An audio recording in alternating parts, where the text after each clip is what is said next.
Selamat pagi pendengar Pro 1 dimanapun Anda berada, senang sekali pagi hari ini. Kembali lagi bersama saya Steve Kolibu di Sulut Bicara untuk edisi hari ini. Hari Kamis tanggal 9 Oktober 2025. Hari ini kita akan membahas terkait hutan di Minahasa Utara semakin kritis pendengar. Bersama narasumber-narasumber yang sudah hadir baik di studio maupun juga ada yang live melalui Zoom untuk pagi hari ini. Saya sapa dulu Bapak Rosman Mantuk, beliau adalah Kepala Seksi Wilayah 3 Manado, Balai Penegakan Hukum Kehutanan Wilayah Sulawesi. Selamat pagi Pak Rosman. Boleh pakai mic-nya Pak? Udah on Pak. Baik, terima kasih. Selamat datang di RRI Pak. Baru pertama kali Pak ya? Baik, terima kasih. Kebetulan baru pertama kali. Oke, ini pertama kali, nanti kedepannya ada beberapa kali lagi Pak ya. Baik, terima kasih. Jadi sudah boleh dibiasakan Pak. Kemudian juga sudah bergabung bersama kami melalui link Zoom. Beliau adalah penjabat hukum tua Desa Kelabat, Minahasa Utara, Ibu Joan Teli Dotulong SIP. Selamat pagi Bu Joan. Selamat pagi Pak. Oke, terima kasih sudah bergabung bersama kami pagi ini. Ini di tengah kesibukannya karena beliau hari ini padat sekali Ibu ini ya, tapi bisa bergabung bersama kami. Kita perlu pendapat ataupun juga pengalaman dari teman-teman atau dari masyarakat Desa Kelabat untuk di-share di sini karena mereka yang merasakan langsung, melihat langsung sebenarnya ya. Dan hutan di Minut semakin kritis, itu topik kita. Pendengar Anda kami undang bisa bergabung bersama kami nanti melalui line telepon di 082195835080 ataupun juga melalui WhatsApp boleh di nomor yang sama dan juga di live streaming kami di YouTube RRI Manado. Sebelum kita bahas lebih lanjut, sebenarnya kita sudah mengundang juga Kepala UPTD Kesatuan Pengelolaan Hutan Wilayah 6 Manado, Bitung Minahasa Utara, Bapak Stephen Korengkeng SSTP, tapi beliau pada pagi ini mendadak ada kerjaan di luar daerah, jadi beliau belum bisa untuk bergabung bersama kami. Mungkin sekarang juga masih dalam perjalanan, jadi belum bisa bergabung bersama kami walaupun juga melalui Zoom, tapi reporter RRI Manado Diana Masih sudah sempat berbincang-bincang bersama beliau. Kita akan mendengarkan laporan dulu dari Diana Masih.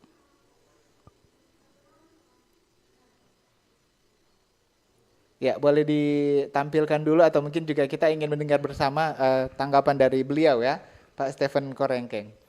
Kalau sudah ready boleh bisa diputarkan biar pendengar dan juga kita yang ada di sini juga bisa mendengarkan apa yang disampaikan oleh Pak Stephen Korengkeng. Pelestarian kawasan hutan lindung menjadi bagian penting dalam kelangsungan hidup manusia. Jika kawasan tersebut gundul, tentu akan berdampak buruk. Bukan hanya keanekaragaman hayati dan fungsi ekologisnya yang terganggu, namun juga bisa berdampak pada bencana dan merusak fungsi sistem penyangga kehidupan, seperti dampak banjir, erosi dan kesuburan tanah yang otomatis bisa mengganggu kelangsungan hidup masyarakat sekitar. Salah satu kawasan hutan yang kini cukup memprihatinkan, yakni kawasan hutan Gunung Kelabat yang adalah gunung tertinggi di Sulawesi Utara. Akibat kebakaran besar di Oktober 2015 lalu, ribuan hektar lahan hangus, ditambah lagi dugaan maraknya penebangan liar, dan ini menjadi tanda awas bagaimana upaya yang dilakukan dalam optimalisasi, reboisasi, dan konservasi, serta penindakan tegas terhadap pelaku penebangan liar. Stephen Korengkeng, Kepala UPTD KPH 6 Wilayah Manado Bitung mengakui dampak reboisasi memang sepertinya belum terlihat karena tahun 2017 hingga tahun 2019 pihaknya telah melakukan reboisasi, namun karena kawasan hutan yang terbakar cukup luas. Dinas Kehutanan pada tahun 2017-19 itu sudah mengadakan reboisasi, tapi karena alam sehingga banyak yang mati. Kami juga itu sempat kerjasama dengan Aqua di hutan Gunung Kelabat, walaupun hanya kurang lebih 10 hektar. Di sana kami buat rorak, penampung air sementara dan penanaman bibit. Cuman ya itu tidak kelihatan karena masih kecil, sedangkan waktu kebakaran kemarin itu sangat besar karena masuk wilayah kepolisian Desa Tumaluntung sampai dengan Warukapas. Jadi 3 kecamatan itu. Nah itu ribuan hektar, jadi kelihatannya itu tidak ada, tapi padahal kita sudah berusaha. Yang kita bersyukur bahwa waktu bulan lalu itu musim kemarau itu hanya kurang lebih 3 minggu, jadi ya dapat dicegahlah kebakaran hutan. Terkait dugaan maraknya penebangan pohon di kawasan hutan Gunung Kelabat, Korengkeng mengakui ada penebangan.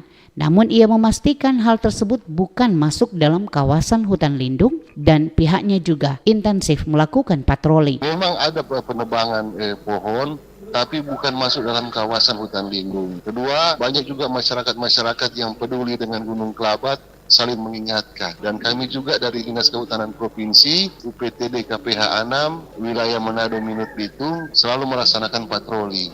Dan juga banyak masuk dibantu oleh pemerintah desa dan masyarakat yang sering menghubungi jika ada kejadian-kejadian penebangan, kami langsung responsif dan pengecekan. Dan kebanyakan belum masuk di daerah kawasan hutan. Selain dampak buruk masih minimnya reboisasi di kawasan hutan Gunung Kelabat, masalah sampah juga menjadi sorotan akibat masih banyaknya pendaki yang belum sadar akan pentingnya menjaga kebersihan di lingkungan pendakian. Solidaritas pencinta alam yang tergabung dalam SPAMU mengadakan diskusi dan deklarasi untuk meningkatkan kesadaran masyarakat serta aksi nyata untuk konservasi Gunung Kelabat.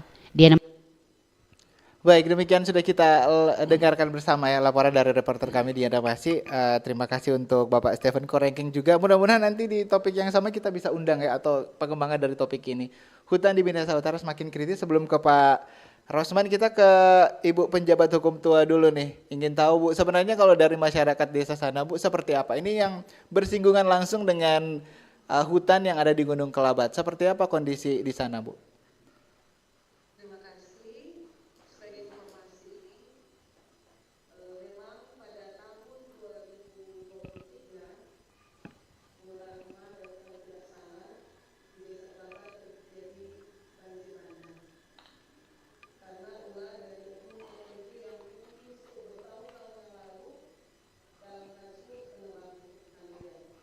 Untuk itu, kami pemerintah berusaha bersama juga dengan dinas terkait, dinas kehutanan, berupaya untuk revitalisasi kembali hutan lindung dengan penanaman pohon atau tanaman buah-buahan dengan diberikan bibit.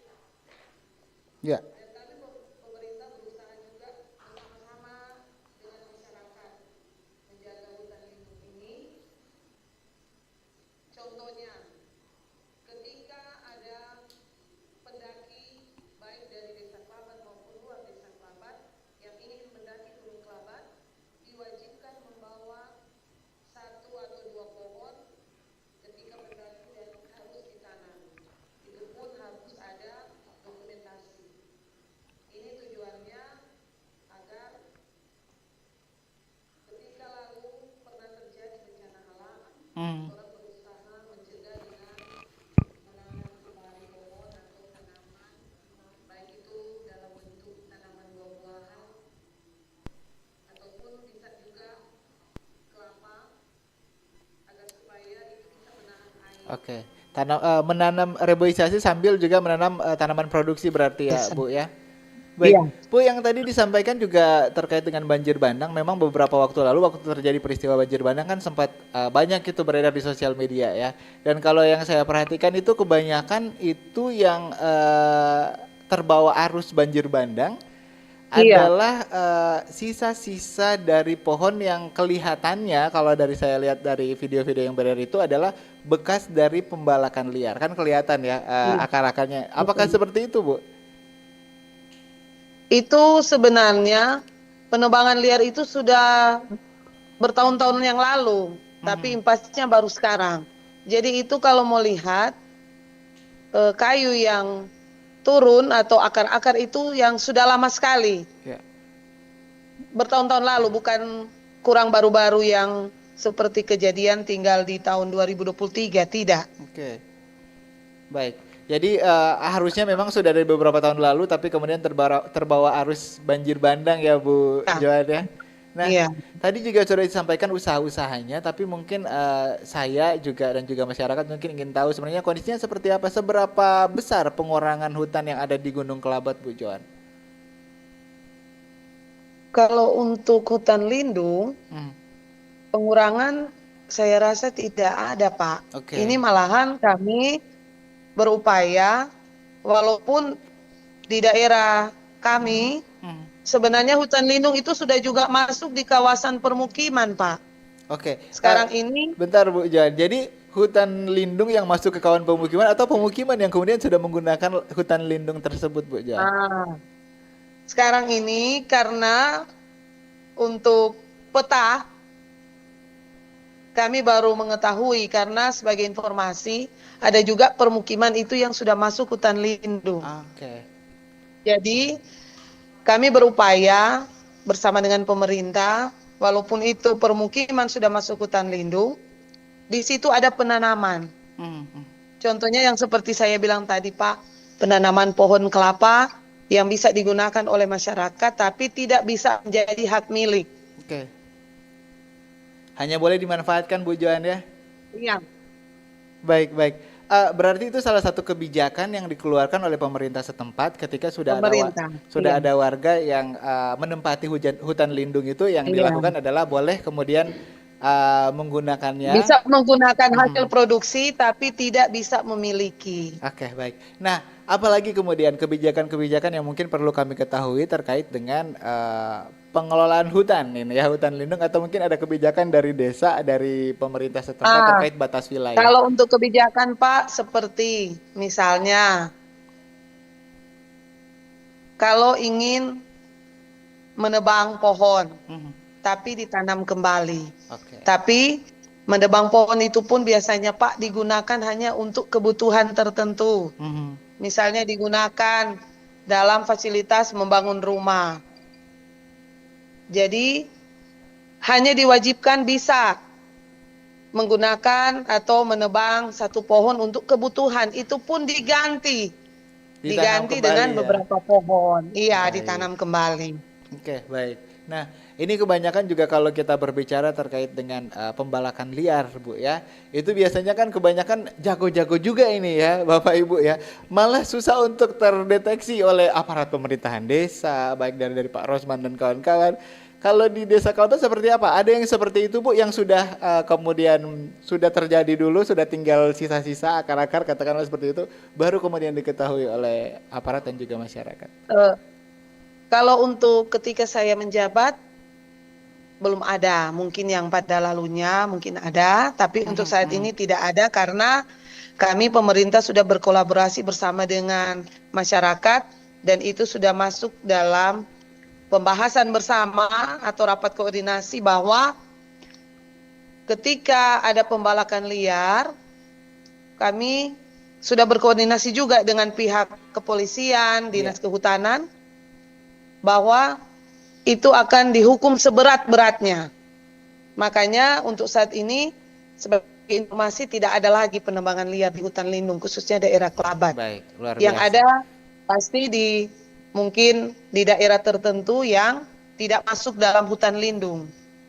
Baik, baik. Nah, Bu Joan, ini juga sebenarnya tadi beberapa hal sudah disampaikan, ada masyarakat yang sudah menempati hutan lindung.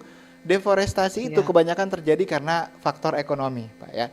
Jadi masyarakat yang memang sejak dulu kala kita juga manusia bergantung dari hasil hutan, sampai sekarang juga masih banyak masyarakat yang kemudian bergantung dengan hasil hutan tersebut. Nah, apa yang kemudian dilakukan oleh aparat desa, Bu, untuk kemudian mungkin mengedukasi masyarakat selain tadi kalau mau pakai diganti lagi, ditanam lagi, apalagi yang dilakukan dalam upaya walaupun kita bergantung kepada hutan dari sisi ekonomi, tapi tetap kita harus bertanggung jawab juga terhadap hutan itu.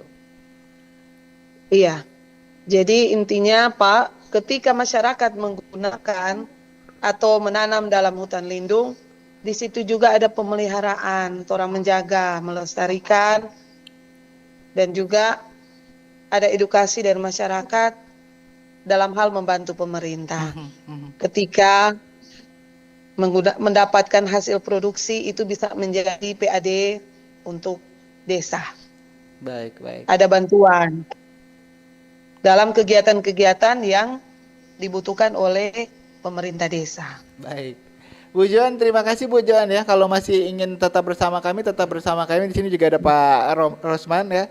Tapi pendengar dan juga Pak Rosman, Bu Joan, kita harus jeda dulu sejenak. Menarik sebenarnya ketika kita berbicara terkait hutan, spesifik lagi di Minahasa Utara yang semakin kritis karena hutan itu punya banyak fungsi yang luar biasa ya. Tidak hanya kemudian dirasakan oleh masyarakat Minahasa Utara sekitar hutan, tapi juga oleh masyarakat yang lebih luas lagi. Kita akan membahas ini lebih lanjut lagi. Anda masih kami undang untuk bisa bergabung bersama kami di 082195835080. Sulut Bicara akan kembali bersama saya Steve Kolibus sesaat lagi, tetap bersama kami. Kanal Informasi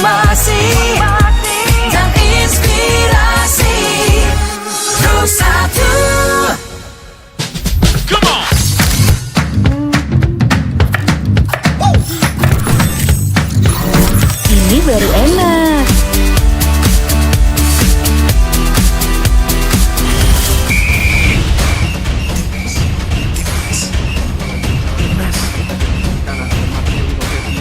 Bentar Mi. Ngapain sih Pi ganggu aja? Lepaskan tenang. Masuk. Luar biasa selesai dari Witan Sulaiman. Mami, papi, aku baru aja diinterview di Pro 2 FM. Jadi F&B sekarang tuh macam-macam. Kalau sekarang kan kopi itu banyak. Ini baru enak. Aku di Pro 2. Tapi Aku di Pro 2. Jangan rebutan.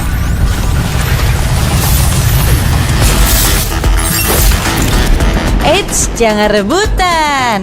RRI bisa dinikmati dari mana aja dan di mana aja. RRI multi platform, multi konten.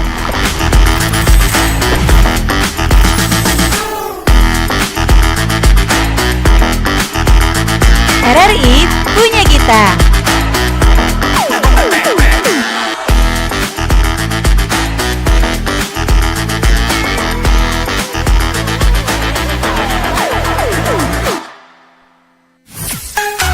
Kanal informasi dan inspirasi Pro1. Anda masih bersama kami pendengar di Sulut Bicara, masih membahas terkait hutan di Minahasa Utara yang semakin kritis. Anda bisa bergabung melalui WhatsApp, telepon nanti di segmen selanjutnya dan juga komentar di YouTube terkait topik kita pagi hari ini. Nah, Pak Rosman Mantu ini beliau sebagai Kepala Seksi Wilayah 3 Manado Balai Gakum Kehutanan Wilayah Sulawesi.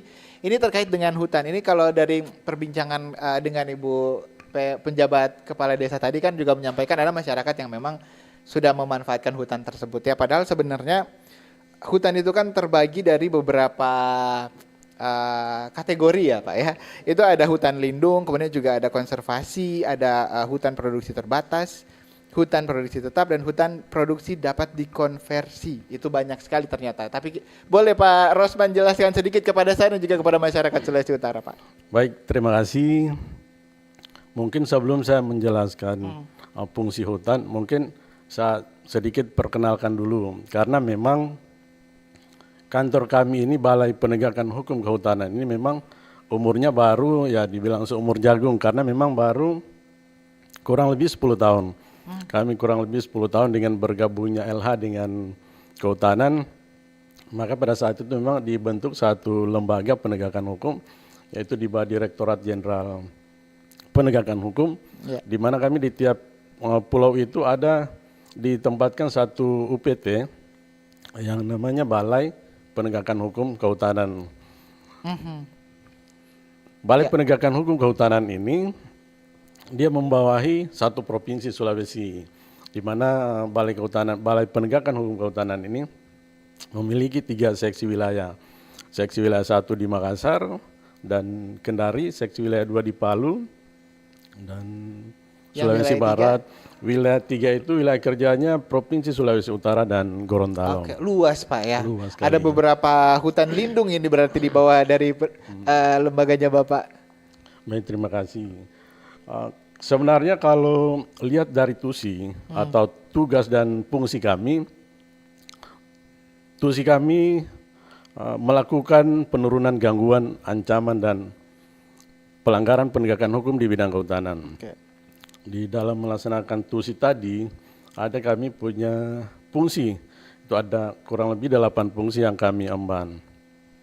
Kira-kira seperti itu. Oke, baik ya. Sekedar perkenalan dulu ya kepada masyarakat ya, nanti juga kepada penanya boleh menyesuaikan dengan apa yang disampaikan oleh Pak Rosman tadi. Pak, terkait dengan hutan yang saya sampaikan tadi di awal, hutan lindung, hutan produksi dan hutan konservasi itu sebenarnya apa Pak? Apakah kalau yang disampaikan tadi Bu Johan kan ada beberapa masyarakat yang sudah menempati hutan lindung, apakah boleh? Kemudian aturannya seperti apa Pak? Baik, terima kasih. Memang kalau lihat fungsinya, fungsi hutan itu memang ada beberapa fungsinya. Ada fungsi lindung, yaitu hutan lindung, ada fungsi hutan produksi terbatas, hutan produksi, hutan konservasi, dan hutan produksi yang bisa dikonversi. Jadi kira-kira ada beberapa jenis atau fungsi daripada kawasan hutan itu sendiri. Di mana fungsi hutan lindung itu otomatis memang fungsinya untuk menjaga tata air, menjaga erosi. Sedangkan untuk hutan produksi itu atau hutan produksi itu ada dua, ada hutan produksi terbatas juga. Jadi di mana itu masyarakat diperbolehkan memanfaatkan hasil hutan yang ada di hutan produksi, tetapi memang ada persyaratan yang harus dipenuhi dulu. Kalau misalnya dia memanfaatkan kayu, berarti harus ada izin pemanfaatan kayunya. Seperti itu. Tergantung produksi hutan tersebut apa ya Pak Rosman ya. Oke, baik. Nah kalau tadi berarti harusnya nggak boleh ya kalau hutan lindung ya? Sebenarnya kalau hutan lindung memang diperuntukkan untuk melindungi tata air tadi. Jadi memang tidak bisa dilakukan aktivitas apapun yang ada di sana. Cuman memang ada perubahan itu. Saat ini masyarakat bisa memanfaatkan seperti yang dijelaskan Ibu tadi, ada namanya perhutanan sosial. Di mana masyarakat bisa berusaha di dalam kawasan hutan itu. Tadi dengan catatan misalnya menanam pohon, tetapi hanya bisa mengambil hasilnya, tetapi tidak untuk dimiliki kawasan hutan itu tersebut. Oke, hanya untuk memanfaatkannya saja. Ada lagi itu Pak yang sempat disampaikan tadi juga terkait dengan penetapan hutan lindung, hutan konservasi dan lain-lain itu setelah ada masyarakat yang kemudian sudah menempati lahan tersebut. Apa yang dilakukan oleh Pak Rosman Mantu dan teman-teman dari Balai Gakum Kehutanan Wilayah Sulawesi? Baik, terkait penetapan kawasan hutan itu kan adanya di pemerintah daerah. Sesuai tugas kami bahwa apabila memang ada pelanggaran atau ada indikasi pidana yang ada di dalam kawasan hutan tersebut, itu baru kami bisa masuk. Kami sendiri tidak punya wilayah kerja, maksudnya tidak punya wilayah pemangkuan kawasannya. Pemangkuan kawasan hutan itu kan ada di KPH, Dinas Kehutanan, ada di Taman Nasional, ada di KSDA. Kami sendiri tidak ada yang namanya pemangkuan kawasan tersebut. Kami hanya bisa apabila di dalam satu kawasan hutan tertentu tersebut kami atau ada indikasi pidana atau ada laporan dari pemangku kawasan maupun dari masyarakat itu sendiri, baru kami bisa masuk ke sana. Oke, baik ya. Nah kalau dari pengalamannya Pak Rosman dan teman-teman, ada berapa kasus pelanggaran yang sudah ditangani khususnya di Minahasa Utara? Kalau umumnya di Sulawesi Utara juga boleh. Baik. Kalau terkait proses hukum atau proses penegakan hukum yang coba kami bangun di Sulawesi Utara, memang cukup banyak yang sudah kami tangani. Sedangkan untuk kawasan hutan yang ada di wilayah KPH 6 itu sendiri, kami ada beberapa kasus yang sudah pernah kami tangani. Tahun 2022 ada kasus yang kami tangani di saat itu galian C. Memang hanya galian C, tetapi masuk di dalam kawasan hutan. Dan sampai saat ini sudah putus, sudah vonis pengadilan, sudah ingkrah kasusnya, dan sudah ada putusannya itu 1 tahun lebih.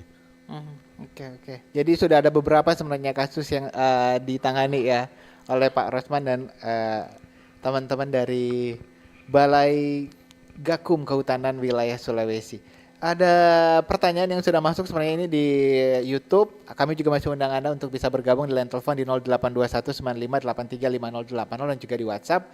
Topik kita masih terkait hutan di Minahasa Utara yang semakin kritis, Pak. Kalau misalnya mekanisme penanganan penegakan hukum yang terjadi di hutan tadi yang disampaikan Bapak, kerjanya seperti itu kan ya untuk penegakan. Apa yang harus dilakukan? Masyarakat melapor dulu atau memang ada juga kadang-kadang kayak sidak seperti itu memang? Baik, terima kasih.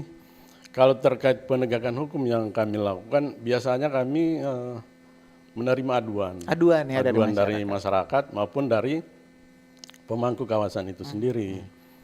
Setelah ada aduan baru kami tetap ada aduan pun kami tetap ada tahapan-tahapan yang harus kami lakukan.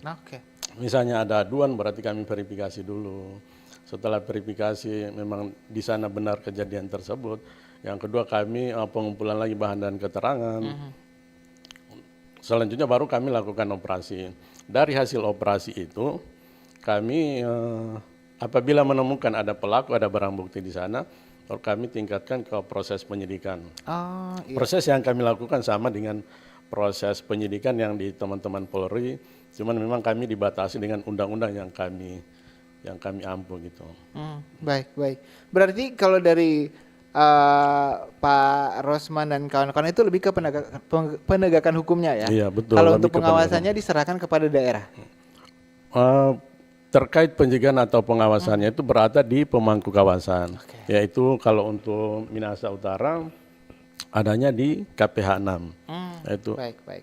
Yang tadi itu ya Pak Stephen Korengkeng dan teman-teman di sana. Baik. Pak Rosman terima kasih. Kita akan lanjut lagi. Kita terima penelpon dulu yang sudah bergabung di 082195835080. Sulut bicara selamat pagi. Oke, sayang sekali terputus, bisa dicoba lagi. Jangan lupa topik kita terkait hutan di Minahasa Utara semakin kritis. Anda bisa memberikan pertanyaan Anda, tanggapan Anda di 082195835080. Halo, selamat pagi. Halo. Iya, dengan siapa di mana? Tabea, Pak. Dengan Heri. Oke, Pak Heri. Pak Heri di mana, Pak, sekarang, Pak? Ada di Tateli. Oke, baik. Silakan Pak Heri terkait topik kita. Selamat pagi, Bapak-bapak, Ibu narasumber. Pagi. Iya. Pagi, Pak Heri. Sehat. Bagi masyarakat berpikir kalau hanya kepala desa, wilayahnya terbatas. Itu kalau terjadi bencana itu sudah pernah terjadi kebakaran di atas Kelabat itu. Sudah berapa hektar. Dan paling tidak bisa dapat kontrol sampai ke atas. Sebab persoalannya itu dari hulu kan. Nah sedangkan kalau lurus hanya ada di hilir. Tentunya ada yang lebih berkompetensi, lebih besar. Untuk kami memang mengundang dari penjabat hukum tua Desa Kelabat, Pak Heri, memang untuk mengetahui bagaimana sebenarnya kondisi di sana, karena yang lebih mengetahui adalah masyarakat Desa Kelabat, Pak. Iya, paling tidak data-data dari masyarakatnya, bisa kita wilayah dengarkan. mana pemilik-pemilik, mereka-mereka yang masuk ke hutan, kan? Itu terbatas. Tapi kalau sudah di atas mana tahu. Tapi ada langkah-langkah yang sebenarnya dengan teknologi yang sekarang kan nggak perlu laporan-laporan masyarakat. Melalui drone bisa kontrol semua itu kan. Bisa dikontrol. Dengan pesawat tanpa awak itu drone itu yang bisa melihat semua. Apalagi di atas gunung. Sedangkan apabila itu ada terjadi kebakaran kecil, bisa kelihatan dari bawah. Jadi di sini yang sebenarnya ada alih fungsi lahan. Ada para yang selalu bilang oknum, karena di sini masih agak tertutup. Apa bisa berterus terang? Ada yang diberikan izin HGU dengan berpuluh-puluh bahkan ribuan hektar digunakan. Bahkan melalui HGU mereka bisa ambil uang di bank pinjam. Kira-kira tindakan dari pemerintah atau narasumber pagi ini bisa menjelaskan kepada masyarakat siapa itu yang pengguna-pengguna HGU yang di atas agar supaya terkontrol, supaya masyarakat kecil selalu tidak disalahkan terus, padahal ada oknum-oknum yang sebenarnya melindungi. Baik, Pak Heri. Jadi harus ada kontrol dengan teknologi yang sekarang melalui drone bisa diketahui. Baik, dan mudah-mudahan harus bekerja, harus ada kontrol. Baik, harus jangan menggunakan cuma teknologi terbang juga ya. terus di luar. Baik. Lihat di tempat sendiri agar supaya betul-betul optimal semua. Terima kasih. Baik Pak Heri, terima kasih. Pak Heri di Tateli, di belakangnya Pak Heri, kalau masih ada silakan di 082195835080. Tadi ada pertanyaan di live streaming kami di YouTube. Ya, ini ada beberapa juga yang sudah masuk. Anda juga kalau misalnya ingin memberikan pertanyaan, silakan komentar Anda juga di YouTube kami, silakan. Dari Maharani, bagaimana pemerintah atau Gakum terkait untuk mengcover secara efektif area hutan agar tidak dieksploitasi berlebihan, mengingat perbandingan besar antara luas wilayah dan jumlah petugas. Terima kasih. Nah ini juga nanti kita sampaikan apakah keterbatasan petugas nih Pak ya. Karena kan luas 2 provinsi Pak. Ada Vanessa juga terkait dengan pemanfaatan lahan hutan yang alih fungsi, apakah itu merupakan pelanggaran hukum jika digunakan sebagai lahan pemukiman sekaligus sekalipun seperti dijelaskan bahwa masyarakat tetap melakukan penanaman lagi. Nah, Pak Rosman, boleh ditanggapi apa yang disampaikan oleh Pak Heri tadi, kemudian juga 2 pertanyaan yang ada di YouTube, Pak. Baik, terima kasih terkait pertanyaan Pak yang Ibu Maharani ya. Pertama Boleh. bagaimana pemerintah atau Gakum terkait mengcover secara efektif area hutan agar tidak dieksploitasi berlebihan. Mengingat perbandingan besar antara luas wilayah dan jumlah petugas.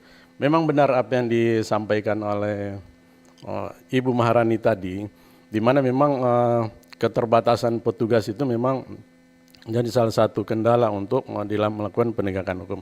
Tetapi memang ini yang kami dorong ke depan, kami membutuhkan sinergi antara lembaga penegakan hukum, baik itu teman-teman di kepolisian, karena memang yang punya tanggung jawab itu bukan Gakum itu sendiri.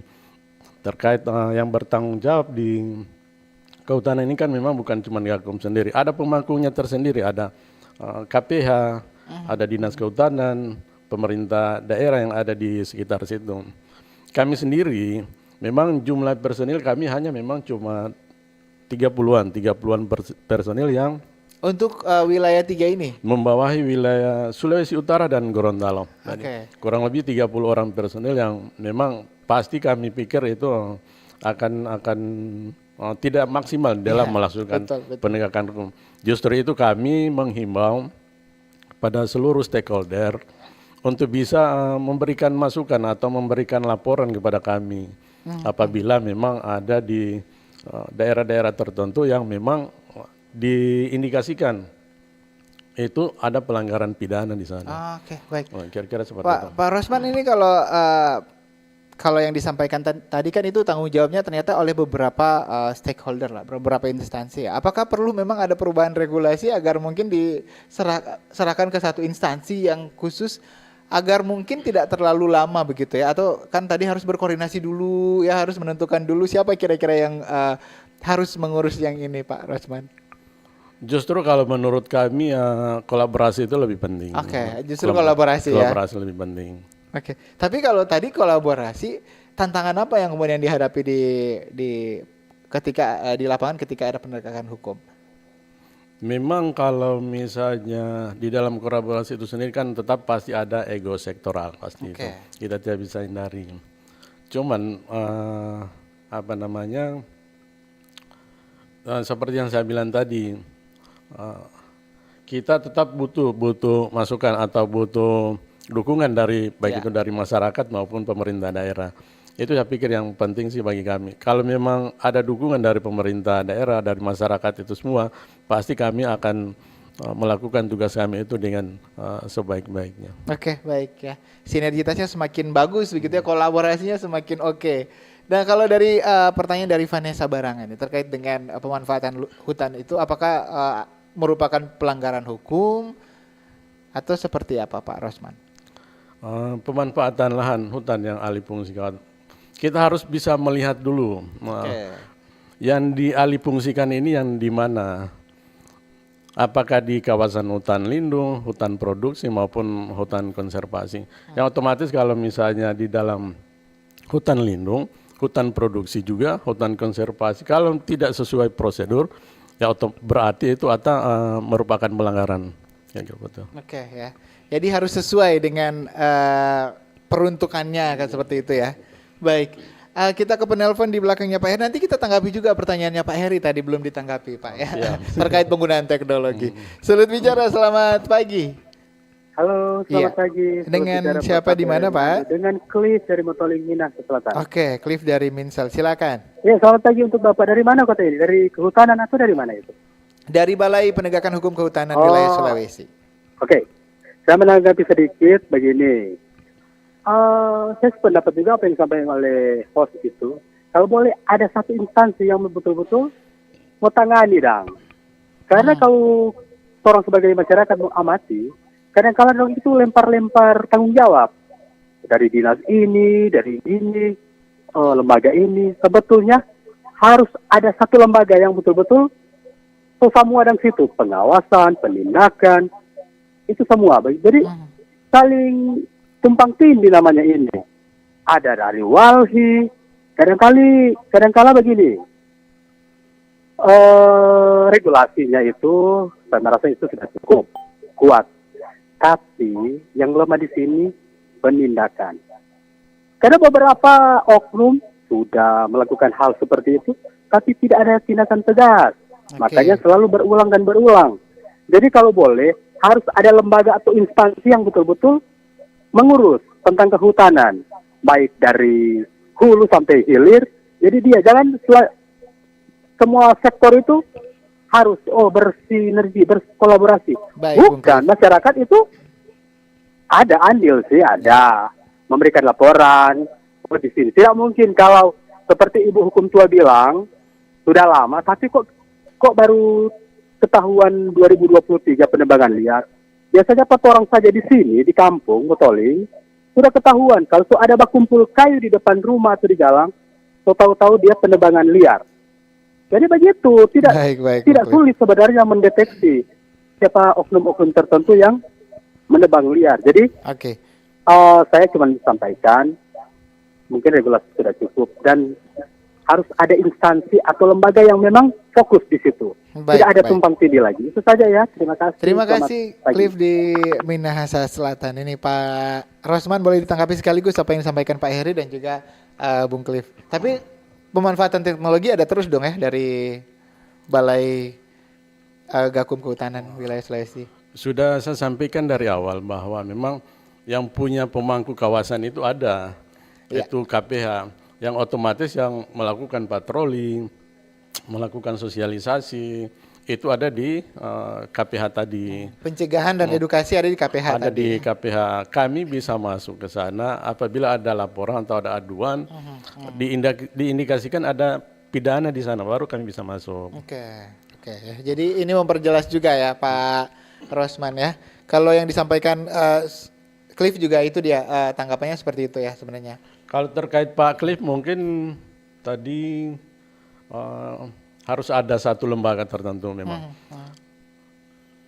Harus banyak yang harus kita rubah. Karena memang di dalam regulasi itu memang sudah ditetapkan.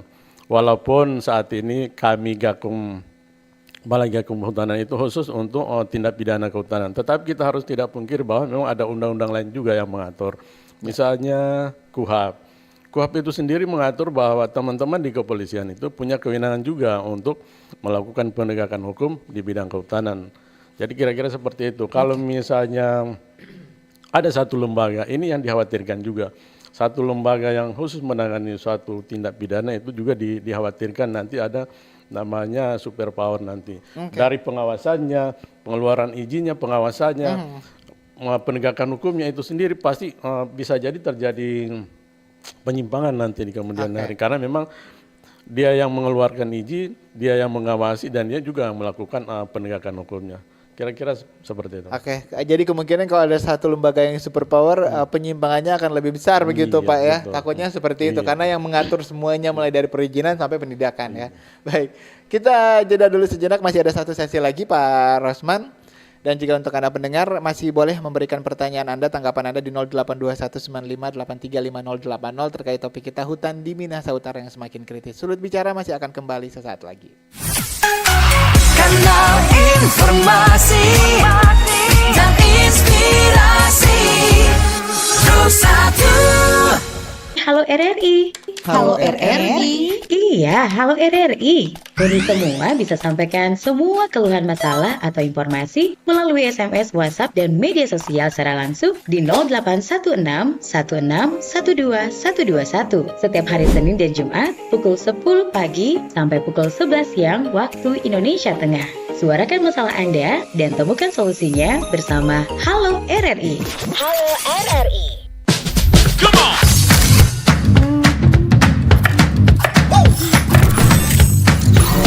Ini baru enak.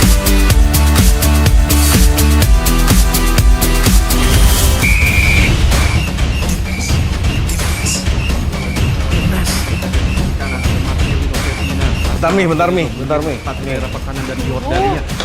sih Pi, gak gua aja.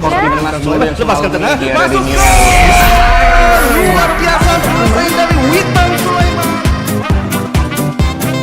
Mami, Papi, aku baru aja diinterview di Pro 2 FM. Jadi F&B sekarang tuh macam-macam. Kalau sekarang kan kopi udah banyak. baru enak. Yes, menang. Aku di Pro 2. Tapi Kan mau baca berita dulu. Aku di Pro 2. Jangan rebutan.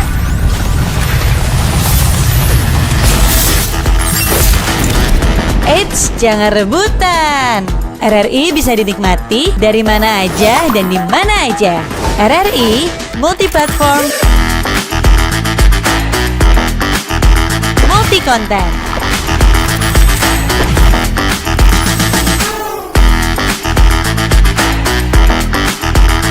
RRI punya kita.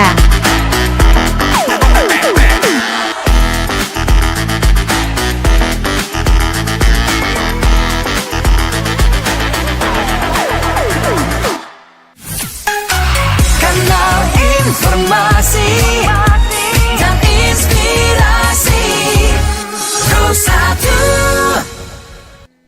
Kita lanjutkan lagi pendengar untuk Sulut Bicara pada edisi hari ini masih membahas terkait dengan hutan di Minahasa Utara yang semakin kritis ya, dan pertanyaan Anda masih bisa Anda berikan ke kami di 082195835080 dan juga di live streaming kami di YouTube RRI Manado. Jangan lupa di subscribe juga. Pak Rosman, ini kalau di Sulawesi Utara dan Gorontalo ya wilayah kerja Anda ya, sebenarnya pelanggaran-pelanggaran apa yang banyak ditemui?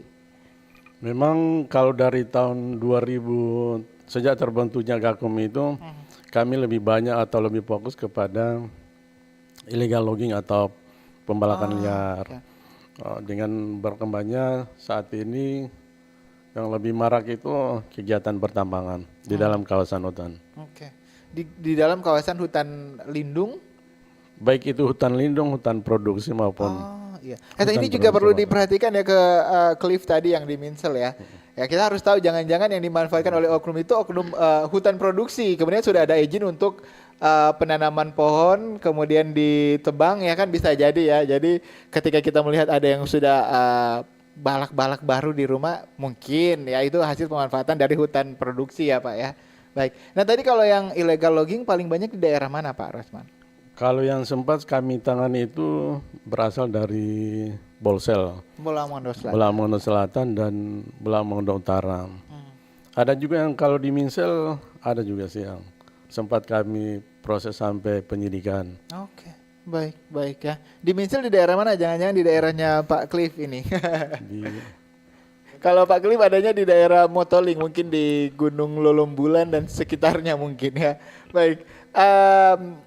Selain berarti tadi paling kalau di Minahasa Utara cuman yang Galian C tadi Pak ya. Galian C yang saat dan juga selain tadi Galian C yang memang yang sempat masuk ke kami itu ada peredaran atau perdagangan satwa yang dilindungi sih. Itu ada beberapa kasus, ada 2 kasus kalau tidak salah yang kami sudah tangani untuk yang dari, tapi ini pelakunya Minahasa Utara saja. Oke, baik. Bukan bahannya dari Minahasa Utara, tetapi pelakunya dari Minahasa Utara. Berdomisili di sana ya. Iya. Oke, baik. Kita ke penelpon, mungkin ini jadi penelpon yang terakhir kita untuk Sulit Bicara hari ini. Halo, selamat pagi. Selamat pagi Sulit Bicara. Selamat pagi. Dengan siapa di mana Pak? Pak Buts ini Matungkas. Oke, nah ini orang minut nih Pak Buts di Matungkas. Silakan Pak Buts. Ya, saya. Pertanyaan ini sebenarnya untuk Ibu Hukum Tua, kalau masih ada. Kami tadi mendengar warga itu sudah ada bermukim di kawasan hutan lindung. Nah, yang dipertanyakan sini, bagaimana cara Ibu untuk menyadarkan kepada masyarakat tidak bertempat tinggal di hutan lindung. Karena itu, memang itu dilarang. Baik. Kedua, kami juga melakukan pengawasan hutan agar supaya dia tetap lestari. Kami memberikan masukan untuk pemangku kebijakan wilayah dan memberikan anggaran pengawasan ke desa. Baik. Karena masyarakat desanya yang akan mengawasi hutannya. Mereka yang tahu siapa yang biasa menebak liar, siapa yang memalak, siapa yang Galian C di sana. Tapi kira ini perlu diawasi oleh tempat. Baik. Nah, ini ada anggaran. Ini harus diangkat. Waktu lalu saya pernah mengusulkan itu, waktu dia sama tugas, saya pernah mengusulkan untuk agar supaya hutan aman di kawasan yang dilindungi. Iya. Harus ada biaya pengawasan masyarakat. Oke, Pak Buts. Seperti Bapak yang dari bagian saja. Baik, Pak Ya. Buts. Terima kasih. Ya, kami bisa menangkap dengan jelas apa yang Anda sampaikan, cuman mungkin ada sedikit kendala komunikasi ya. Putus-putus tapi bisa ditangkap dengan baik Bisa. oleh kami. Ini Pak Buts juga mengatakan bahwa kalau boleh masyarakat lebih aktif. Tapi sayang sekali Ibu penjabat hukum tua Desa Kelabat punya aktivitas lain. Tadi sudah minta izin untuk leave dari Sulit Bicara pagi ini ya. Beliau sudah memberikan pemaparan tadi. Terima kasih Pak Buts. Mungkin bisa ditanggapi sedikit Pak Rosman apa yang disampaikan. Apakah perlu kemudian masyarakat lebih aktif lagi? Kemudian juga ada anggaran khusus nih untuk di desa-desa supaya masyarakat lebih bisa menjaga hutannya. Baik, terima kasih Pak Bud. Memang kami menghargai tadi yang disampaikan Pak Cliff ya, Iya. Pak Cliff terkait peran masyarakat. Kami memang mengharapkan peran masyarakat itu, tetapi Pak terkait Buts di Matungkas. Pak Bud di Matungkas ya. Namun terkait penganggaran karena memang sudah diatur, walaupun kita ketahui bersama bahwa memang anggaran untuk pengamanan hutan untuk yang ada di daerah itu memang sangat kecil. Sehingga mungkin itu salah satunya juga yang memang tugas-tugas yang dilakukan oleh teman-teman di KPH ini memang belum maksimal karena memang keterbatasan anggaran. Justru kami mengharapkan bantuan dari masyarakat. Bantuan dari masyarakat untuk melaporkan saja ke kami, biar kami yang menindaklanjuti. Baik, ini mumpung sudah di segmen terakhir, cara lapornya gimana Pak kira-kira? Kan masyarakat ingin melapor, ada kanal khusus, channel khusus, Kami nomor punya khusus? kan ada pengaduan atau bisa juga langsung ke kantor, langsung ke kantor dengan membawa data lengkap, KTP, baik itu identitas pelapor dan bukti-bukti yang memang diduga itu bahwa ada pelanggaran di sana. Baik, baik. Kantornya di daerah mana Pak? Masyarakat mungkin ada yang belum tahu. Kami kantor saat ini memang di Rike nomor 7374 ya kalau tidak salah. Oke. Ya, bisa langsung datang dengan bukti-bukti juga pastinya ya. Kalau misalnya ada bukti visual lebih bagus ya Pak ya, Pak Rosman ya. Baik, terima kasih. Dan sudah di penghujung dari Sulut Bicara untuk pagi hari ini Pak Rosman, mungkin walaupun sebagai penegakan hukum, apa sebenarnya yang perlu ditingkatkan lagi ya, bukan dari sisi penegakan hukum tapi juga bisa dari masyarakat, dari pemangku kepentingan dari KPA tadi, agar kemudian hutan di Minahasa Utara itu tidak semakin kritis Pak. Kalau dari kami mungkin yang tadi yang sudah saya sampaikan juga bahwa memang perlu kolaborasi semua instansi yang punya kepentingan, punya kewenangan di situ, supaya memang jangan berharap di satu lembaga yang kemungkinan lembaga tersebut belum optimal melaksanakan tugas. Ya kita punya